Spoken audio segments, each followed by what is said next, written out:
কারবালার প্রান্তে যখন গেলেন জুমাবার, হুসাইন রাদিয়াল্লাহু তাআলা আনহুকে সর্বপ্রথম হুসাইন রাদিয়াল্লাহু তাআলা আনহুর কানের ভিতরে আওয়াজ আসলো।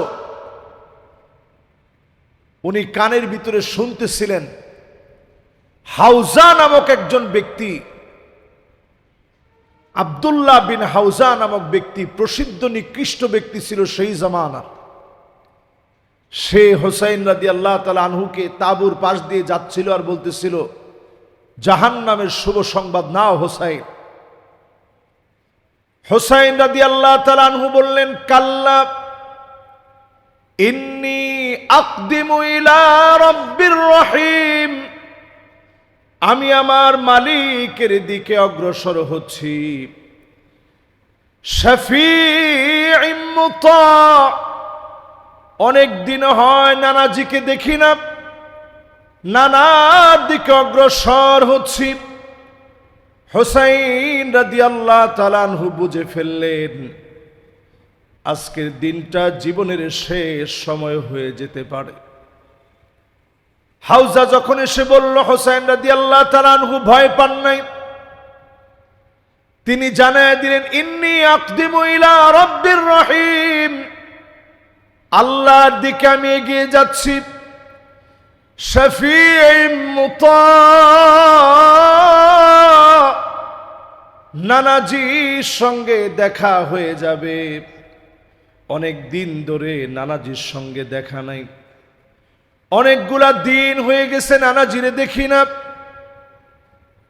আজ মনে হয় দেখা হয়ে যাবে। নুসাইর পুত্র মালিক এসে ইমাম হুসাইন রাদিয়াল্লাহু তাআলা আনহুর মাথা মুবারকের মধ্যে আঘাত করলে তিনি পড়ে যান। কষ্ট করে উঠে আবার তাঁবুর ভিতরে ফিরে যান। নুসাইর পুত্র মালিকের আঘাত ইমাম বড় কষ্ট পান। ইমাম হুসাইন রাদিয়াল্লাহু তাআলা আনহু আরদাহু তাঁবুর ভিতরে ফিরে গেলে সেই সময়ের নিকৃষ্ট আরেকজন জুরআব আল্লাহর নবীর নাতির বাম হাতের মধ্যে আঘাত করেন। ইমাম হুসাইন রাদিয়াল্লাহু তাআলা আনহু আবার তিনি জমিনের মধ্যে পড়ে যান। পানি পানি বলে পানি পান করতে যান। চোখের সামনে একজন দুইজন না, আপন আপন পুত্রদেরকে শহীদ করা হলো। আত্মীয় স্বজন এক এক করে শহীদ হলেন। ইমাম হুসাইন রাদিয়াল্লাহু তাআলা আনহু তিনি মানসিকভাবে ভেঙে পড়লেন, কিন্তু হিম্মত নিয়ে দ্বীন বিজয়ের জন্য জালেমের বিরুদ্ধে প্রতিবাদী হয়ে উঠলেন। সেই সময়ে ইমাম হুসাইন রাদিয়াল্লাহু তাআলা আনহুকে আঘাতের পরে আঘাত করা হচ্ছে। সেই সময়ে আঘাতের পরে আঘাত করার পরে জুরা বিন সুয়াইর ইমাম হুসাইন রাদিয়াল্লাহু তাআলা আনহুকে আঘাত করলেন। সীমার এসে দেহ থেকে মাথাটা আলাদা করেছে। ইমাম হুসাইন রাদিয়াল্লাহু তাআলা আনহুর মুবারক মাথা যখন আলাদা করে ফেলেছে, সেই সময় মারসাদ নামক ব্যক্তি হুসাইন রাদিয়াল্লাহু তাআলা আনহুর দেহ ঘোড়া দিয়ে পদদলিত করেছে। এরপরেও তারা শান্ত হয় নাই। এজিদের সামনে হুসাইন রাদিয়াল্লাহু তাআলা আনহুর মাথা নিয়ে এসেছে।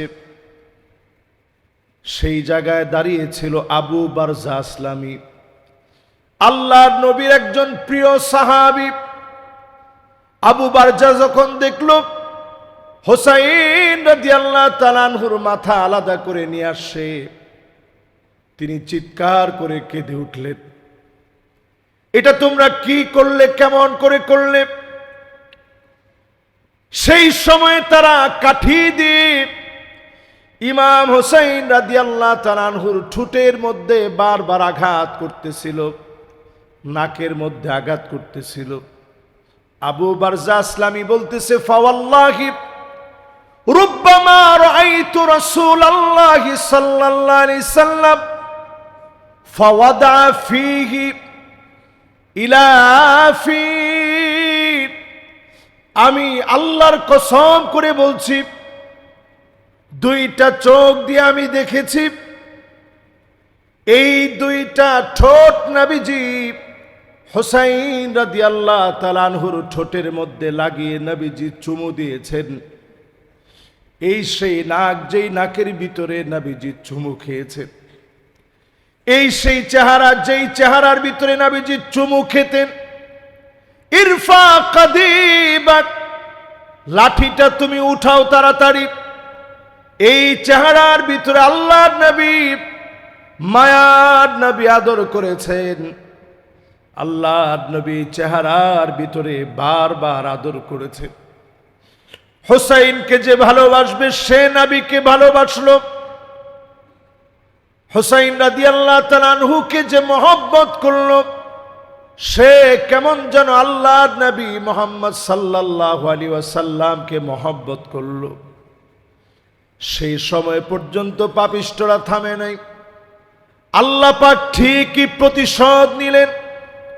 অল্প কিছুদিনের মাথায় নিকৃষ্ট পাপিষ্ঠ ইয়াজিদকে, তার গোষ্ঠীকে নিশ্চিহ্ন করলেন। আর হুসাইন রাদিয়াল্লাহু তাআলা আনহুর উত্তরসূরিদেরকে আজ পর্যন্ত যিনি জীবিত করে রাখলেন তিনি কে? এই যে যতগুলো নাম বললাম, জুরআহ, একজন মুসল্লির নাম এখানে আছে, কিন্তু হুসাইন এই মসজিদের ভিতরে আছে। দেখি কার নাম হুসাইন, দেখি। মাশাআল্লাহ, দেখেন এই যে আমার ডান দিকের একজন। আর কার নাম দেখি? মাশাআল্লাহ, এই যে আরেকজন। দেখেন আমাদের এক মসজিদের একটা ফ্লোরের ভিতরে দুইজনের নাম হুসাইন। আল্লাহ পাক ইমাম হুসাইন রাদিয়াল্লাহু তাআলা আনহুকে মর্যাদাবান করে, শহীদ হিসাবে কবুল করে, নবী পরিবারের রক্তের বিনিময়ে জমিনে আল্লাহ দ্বীনকে কায়েম করেছেন। বলেন আল্লাহু আকবার। অনেকে দেখবেন ইয়াজিদরে খুব মহব্বত করে। ইয়াজিদের ব্যাপারে কথা বলতে একটু সাবধানতা অবলম্বন করে কথা বলে। ইয়াজিদের ব্যাপারে আপনি অসাবধান হয়ে কথা বললে আপনার ঈমানের ত্রুটি হবে না, তবে নবী পরিবারের ব্যাপারে অসাবধান হয়ে কথা বললে আপনার ঈমানের ভিতরে ত্রুটি হবে। ঠিক কিনা বলে? এই যে আমরা আজকে দরুদ শরীফ পড়লাম, দরুদ শরীফের ভিতরে আমরা কি পড়ছি? আল্লাহুম্মা সাল্লি আলা মুহাম্মদ ওয়া আলা আলি মুহাম্মদ।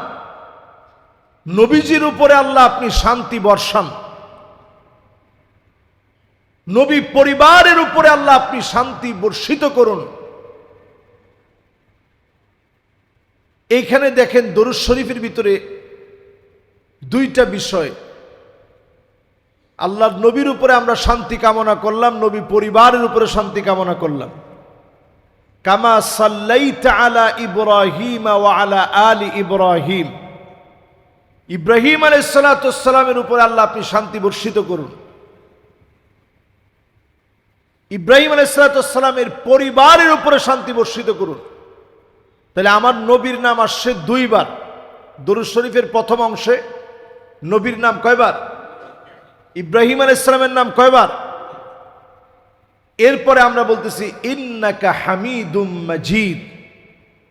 নিশ্চয় আল্লাহ তুমি হামিদুন মানে প্রশংসিত, মাজিদুন মানে চির সম্মানিত। তাহলে আল্লাহর নাম কয়টা? আল্লাহর নাম আসছে দুইবার, হামিদুন মাজিদুন, দুইটা আল্লাহর নাম। নবী করিম সাল্লাল্লাহু আলাইহি সাল্লামের নাম আসছে দুইবার। ইব্রাহিম আলাইহিস সালাতু ওয়াস সালামের নাম আসছে। এরপরে দরুদ শরীফের দ্বিতীয় অংশে আসেন আল্লাহুম্মা বারিক আলা মুহাম্মদ ওয়া আলা আলি মুহাম্মদ। কয়বার আসছে? দুইবার। কামা বারাকতা আলা ইব্রাহিম ওয়া আলা আলি ইব্রাহিম। আল্লাহ আপনি নবীর পরিবারের উপরে বরকত দেন, নবীর উপরে আল্লাহ আপনি বরকত দেন। ইব্রাহিম আলাইহিসসালামের উপরে আল্লাহ আপনি বরকত দেন, ইব্রাহিম আলাইহিসসালামের পরিবারের উপরে আল্লাহ আপনি বরকত দেন। তাহলে নবীর নাম কয়বার? এখানেও নবীর পরিবার আছে। এরপরে শেষে এসে ইন্নাকা হামিদুম মাজিদ। হামিদ আল্লাহর নাম, মাজিদ আল্লাহর নাম। আল্লাহর নাম কয়বার? পুরা দরুদ শরীফটার ভিতরে আমরা একটু তাকাইলে দেখব আল্লাহ পাকের নাম 4 বার, নবীজির নাম, ইব্রাহিম আলাইহিস সালামের নাম, এর মধ্যে 4 বারের ভিতরে আপনি চিন্তা করেন পরিবারের কথা 2 বার বলা হয়েছে, শান্তির কথা বলা হয়েছে, বরকতের কথা বলা হয়েছে। এই নবী পরিবারের সঙ্গে যার সম্পর্ক থাকবে ওই লোকটা দুনিয়ার জীবনে সফল। হাদিসের ভিতরে নবীজি বারবার আহলে বাইতের মহব্বতের কথা বলছেন। কোরআনুল কারীমের একটি আয়াত যথেষ্ট নবীজির পরিবারের প্রতি মহব্বত কত দামি এটা বুঝার জন্য। আন-নাবিয়্যু আওলা বিল মুমিনিনা মিন আনফুসিহিম। আল্লাহ পাক জানায় দিলেন নবী তোমাদের কাছে যেন পরিবারের চাইতে আপন হয়ে যায়, জীবনের চাইতে আপন হয়ে যায়। যেই নবীর জীবনে কোনোদিন দেখি নাই সেই নবী জীবনের চাইতে দামি কেমনে হবে? যদি আপনি নবীজিকে জীবনের চাইতে আপন বানাতে চান, নবীজির মহব্বত বুঝার চেষ্টা করেন কি পরিমাণ মহব্বত নবী করেছেন। আজিজুন কাজিজিল মিরজাল। ফুটন্ত পানিগুলা টকবক করে ফুটলে যেমন করে আওয়াজ হয়, ঠিক তেমনি আমার নবী সিজদায় পড়ে পড়ে আমার আপনার জন্য কেঁদেছেন। ফুপিয়ে ফুপিয়ে নবীজি কাঁদতেন। এই আমার আপনার জন্য নবী কাঁদলেন। জীবনে কোনোদিন আমার মতো গুনাহগারকে এক নজর নবী দেখে নাই, না দেখে নবী আমার আপনার জন্য কাঁদলেন। সিজদায় পড়ে নবীজি চোখের পানি ছেড়ে কাঁদলেন। নবীজি আমার আপনার জন্য মহব্বত দেখালেন। নামাজের ভিতরে তেলাওয়াত করতে গিয়ে কাঁদলেন। নবী সেই উম্মত যদি নবীকে মহব্বত করে আল্লাহ পাক সেদিন উম্মতকে দামি বানায় দিবে। কোটি কোটি মানুষের ভিতরে নবীর এই মহব্বতের কারণে নবীর সঙ্গে যিনি জায়গা করে দিবেন তিনি কে? আনতা মাআ মান আহবাবতা। যাকে আপনি মহব্বত করেন তার সঙ্গে আপনার হাসর হবে। নবীর মহব্বত যার ভিতরে যতটুকুন বেশি আসছে সে আল্লাহর কাছে তত বেশি দামি হবেন। নবীর মহব্বত বৃদ্ধি করার চেষ্টা করেন। এই মুহররমের সিদ্ধান্ত নেন যে নবীজিরে যদি স্বপ্ন দেখতাম, ছোট্ট একটা আমল করবেন সবাই। ঘুমাতে যাওয়ার সময় একটু ওযু বানায়া ডান দিকে ফিরে আপনার গালের নিচে এরকম হাত দিলেন, কিছুক্ষণ ইস্তিগফার পড়লেন, এরপর সূরা ইখলাস পড়লেন, ফালাক পড়লেন, নাস পড়লেন, আয়াতুল কুরসি পড়লেন, এরপর নবীজির নামে কয়েকবার দরুদ শরীফ পড়েন। চোখে ঘুম আসতেছে না, একটু পড়তে থাকেন সাল্লাল্লাহু আলাইহি ওয়াসাল্লাম, সাল্লাল্লাহু আলাইহি ওয়াসাল্লাম, সাল্লাল্লাহু আলাইহি ওয়াসাল্লাম। এতটুকুন শুধু হাতটা গালের নিচে দিয়ে পড়তে থাকেন।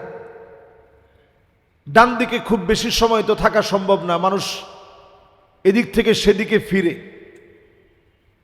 আপনি ঘুমের মধ্যে ফিরলেন অথবা এমনিও ফিরলেন, কোনো অসুবিধা নাই। শুধু পবিত্র হয়ে বিছনায় গেলেন, দরুদ শরীফ পড়তে থাকলেন, ওই অবস্থায় আপনার ঘুম চলে আসলো, হতে পারে ওই রজনীতেই আল্লাহর নবীর স্বপ্ন যুগে মোলাকাত করবে। আল্লাহু আকবার। আপনি আমলটা করে দেখবেন, স্বপ্ন যুগে নবীজি মোলাকাত করবে, হতে পারে ওই রাতেই।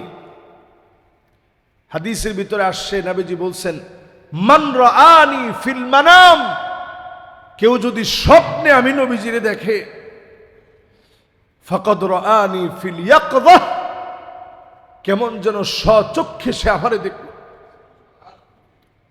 বাস্তবে আমি নবীরে দেখলো।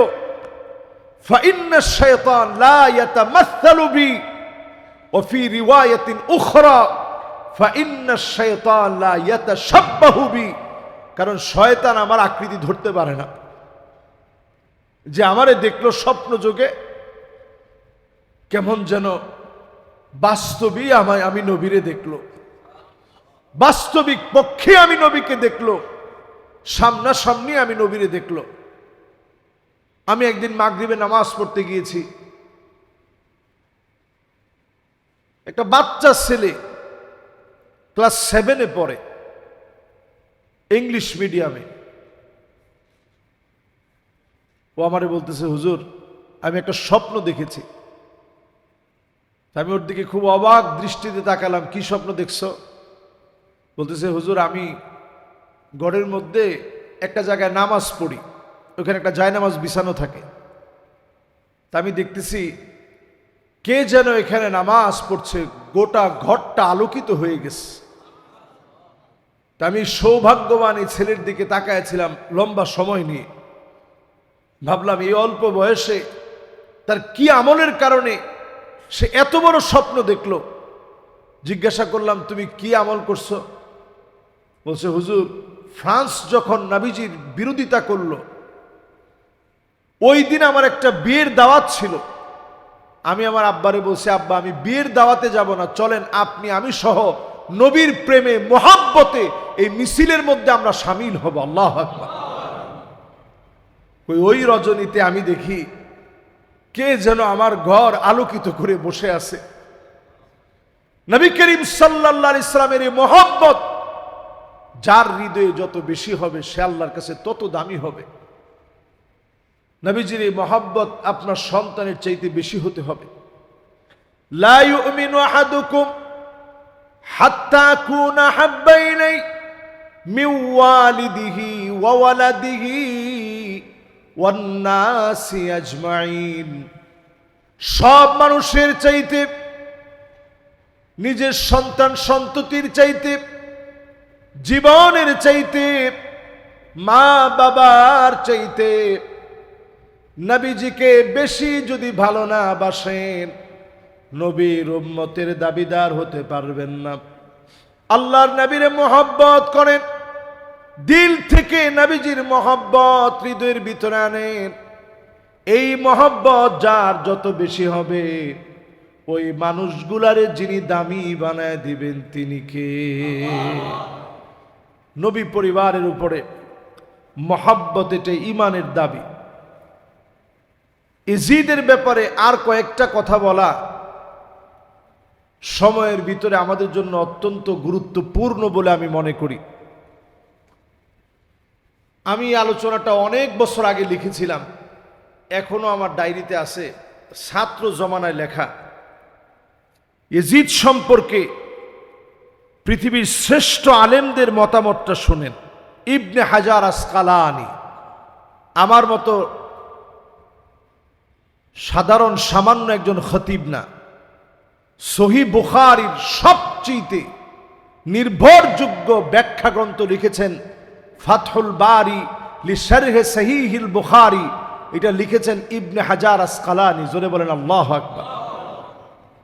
এত বড় বিজ্ঞ প্রাজ্ঞ আলেম, ওনাকে জিজ্ঞাসা করা হলো যে আপনি ইয়াজিদ সম্পর্কে কি বলেন? তিনি বলছেন, মাকদুহুন ফি আদালাতিহি, সে একটা নিকৃষ্ট মানুষ, যার ভিতরে কোনো আদালত নাই, ইনসাফ নাই, যেই লোকটা মানুষের চরিত্রে পড়ে না। পড়েন আল্লাহু আকবার। দেখেন, ইজিদের ব্যাপারে ইবনে হাজার আসকালানির বক্তব্যটা কেমন। এরপরে ইয়াজিদের ব্যাপারে আহমদ বিন হাম্বল, এই পৃথিবীর শ্রেষ্ঠ মুহাদ্দিস ফকিহ আলেমদের একজন আহমদ বিন হাম্বল রাহিমাহুল্লাহকে প্রশ্ন করা হলো, আপনি কি কোনো হাদিস ইয়াজিদের কাছ থেকে নেবেন? তিনি বলছেন, লা ইয়ামবাগি আইয়ুরা আনহু কিলা লাহু আতাকতুবু হাদিসান ইয়াজিদ। ইয়াজিদের কাছ থেকে কি আপনি কোনো হাদিস নেবেন? সাথে সাথেই তিনি বললেন, ক্বালা লা ওয়ালা কারামা, যার কোনো সম্মান নেই তার কাছ থেকে হাদিস নেওয়া যায় না। বলেন আল্লাহু আকবার। এই পৃথিবীর শ্রেষ্ঠ আরেকজন আলেম ইমাম ইবনু হাজার আসকালানির পরে হাফিজ ইবনু জাওজি, তিনি বলছেন, লা নুহিব্বুহু, ইয়াজিদের মতো ব্যক্তিকে আমরা ভালোবাসতে পারি না। এরকম নিকৃষ্ট চরিত্রের মানুষ ছিল ইয়াজিদ। হুসাইন রাদিয়াল্লাহু তাআলা আনহু নবী পরিবারের ৭২ জনকে শাহাদাতের পিছনে যার মদদ ছিল, হাত ছিল, নিকৃষ্ট ইয়াজিদ এবং উবাইদুল্লাহ বিন জিয়াদ সহ আব্দুল্লাহ ইবনে হাউজা, নুসাইর পুত্র মালিক এবং পাপিষ্ট জুরআ ইবনু সুরাইক, এবং যিনি সরাসরি ইমাম হুসাইন রাদিয়াল্লাহু তাআলা আনহুর মুবারক গলার মধ্যে ছুরি চালিয়েছিলেন, তার নাম ছিল মিনার ইবনু আমর। বর্ষা দিয়ে আঘাত করে তারপরে ছুরি চালিয়েছিলেন, আর সরাসরি মাথাটাকে আলাদা করেছিলেন সীমার। এরপর সেই জায়গাতে আহবাস ইবনু মারসাদ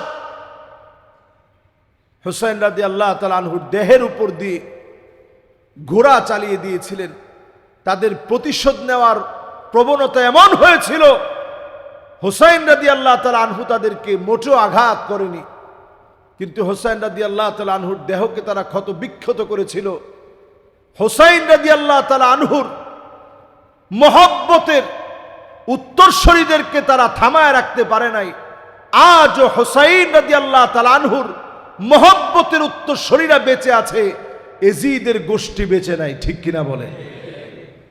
প্রিয় ভাইরা আমার, সেই ধারাবাহিকতায় মুসলিম বিশ্বের ইতিহাসের জঘন্য অনেক অধ্যায় একের পর এক রচিত হয়েছে। সৃষ্টি হয়েছে জালেমদের আগ্রাসনের শিকার হয়েছে পৃথিবীর শ্রেষ্ঠ মানুষ। আমরা মনে করি এই মুহররম মাসের দাবি রেখে, যে মাসটাকে আল্লাহ রাব্বুল আলামিন যুদ্ধ বিগ্রহকে নিষিদ্ধ করেছেন, এই মাসের দাবি অনুযায়ী আজকের জুমাতে আমি পরিষ্কার ভাষায় বলি, আমরা সবাই হুসাইন রাদিয়াল্লাহু তাআলা আনহুর মহব্বতের উত্তরসূরি। আমরা নবী করিম সাল্লাল্লাহু আলাইহি সাল্লামের উম্মত।